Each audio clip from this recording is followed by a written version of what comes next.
আগে তো ভাই ঢুকতেই পারতাম না, এখন তো মুতার লেগে বেস্ট। এটা কি কোনো দলের পার্টি অফিস নাকি ডাস্টবিন, সেটি আপনাদের দেখানোর চেষ্টা করব। দর্শক, আপনারা দেখছেন বাংলাদেশ আওয়ামী লীগের যে পার্টি অফিস, সেটি এখন একটি পাবলিক টয়লেটের রূপ নিয়েছে, সেটি আপনাদের দেখানোর চেষ্টা করছি।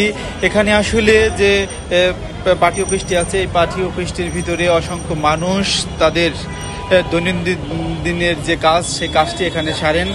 দর্শক, এটি একেবারে একটি নোংরা জায়গা, যা চিন্তা করার বাইরে যে একটা দলীয় কার্যালয়ের অফিস যে এরকম পরিণত হবে তা বাংলাদেশের মানুষ অথবা কেউ কোনো দিন চিন্তা করেনি।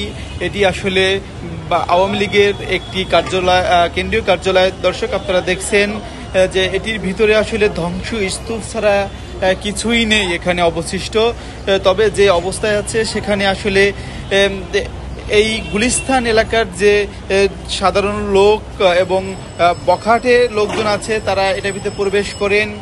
এখানে যেমনটি আমরা জানতে পারছি, কয়েকজনের সাথে কথা হয়েছিল আমাদের, তারা যেমনটি জানিয়েছেন এখানে আসলে মাদকসেবী থেকে শুরু করে এমন কোনো অপরাধীরা নেই যে এখানে আসেন না।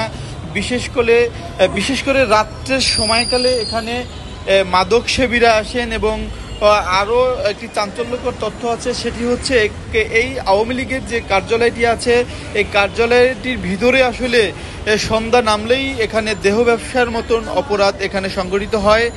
দর্শক, আপনারা দেখছেন যে আওয়ামী লীগের যে কেন্দ্রীয় যে কার্যালয়টি, সেটিতে এখন একবারে ধ্বংসস্তূপ, এবং ধ্বংসস্তূপ বললেই হবে না, এটি সবচাইতে এই সময়কার সবচাইতে একটি নোংরা জায়গায় পরিণত হয়েছে। এখানে আসলে অসংখ্য মানুষ এখানে আসেন, তারা শুধু প্রস্রাব পায়খানা করার জন্য এটা ভিতরে আসেন, এমনটি বলছিলেন। দর্শক, আপনারা দেখতে থাকুন এশিয়ান টেলিভিশনের পর্দায়, আপনাদের দেখানোর চেষ্টা করছি এখানে আসলে কি হচ্ছে।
আগে তো ঢুকতে পারতাম না, এখন কিন্তু এই যে আইতেছি এখন।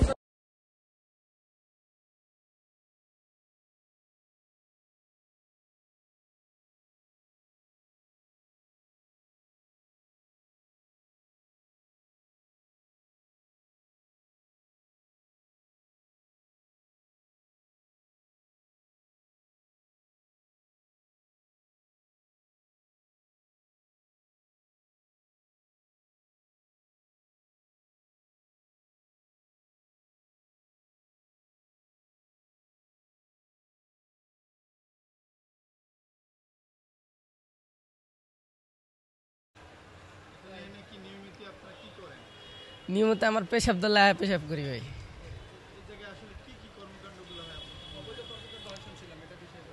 অবৈধ কাণ্ড মানে এই জায়গায় সব কিছুই খায় পাবলিকে, মানে এমন কিছু বাদ নাই, নেশা মানে নেশা পানি যা করা দরকার সব কিছুই করে এই জায়গায়। ওইটা ভাই বলতে পারি না। মেয়েরা